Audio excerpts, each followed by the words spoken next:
السلام علیکم میرے پیارے دوستو۔ حضور صلی اللہ علیہ وآلہ وسلم کے دوسرے صاحبزادے کا جب انتقال ہوا تو عرب کے کفار بہت خوش ہوئے۔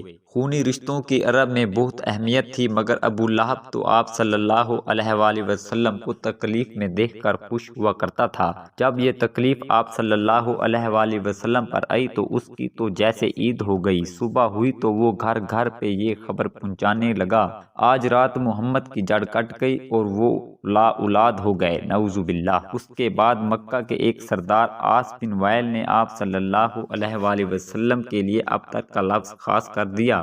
جب بھی کوئی آپ صلی اللہ علیہ وآلہ وسلم کا ذکر کرتا تو وہ فوراً منہ بنا کر کہتا کہ ان کی کیا بات کرتے ہو، وہ تو ابتر جڑ کٹے آدمی ہیں، نعوذ باللہ۔ اس نے اس ابتر والی بات کو خوب پھیلایا۔ یہ بات دو دھاری تلوار کی طرح تھی۔ اس سے نکلا مقصد یہ تھا کہ آپ صلی اللہ علیہ وآلہ وسلم کو اپنے صاحبزادوں کے انتقال کا غم ستاتا رہے، اور دوسرا یہ کہ لوگوں کے ذہنوں میں یہ بات بٹھا دی جائے کہ آپ صلی اللہ علیہ وآلہ وسلم اپنی قوم سے کٹ کر اس درخت کی مانند ہو گئے ہیں جس کی جڑیں کٹ گئی ہوں اور وہ گرنے ہی والا ہو، استغفر اللہ۔ عاص بن وائل تنزن کہتا، یہ ہے بے نسل رہ گئے، ان کا کوئی نام لیوا نہیں، ان کا نام مٹ جائے گا۔ مسلمان جدھر سے گزرتے تو کفار ابتر ابتر کہہ کر ان کا مذاق اڑاتے، جس سے مسلمانوں کو بہت تکلیف ہوتی۔ اللہ تعالیٰ نے لفظ ابتر کے مقابلے میں سورۃ کوثر کو نازل فرمایا، اے نبی صلی اللہ علیہ وآلہ وسلم، ہم نے تمہیں کوثر عطا کیا، پس تم اپنے رب کی نماز پڑھو اور قربانی کرو، بے شک تمہارا دشمن ہی جڑ کٹا ہے۔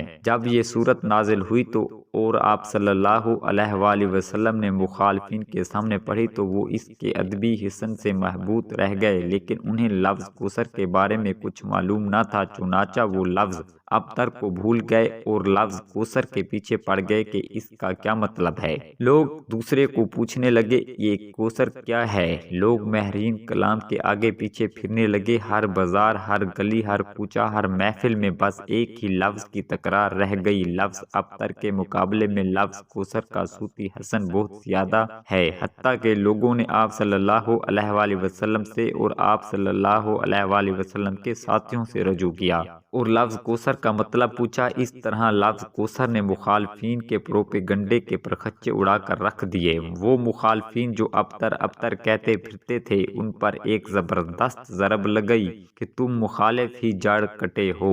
اللہ نے اپنی نبی کو تو خیر کثیر اللہ کا دین اور حوض کوثر عطا کیا، اولاد کس کی باقی رہی ہے؟ یہ تو سب مٹ جانے والے ہیں۔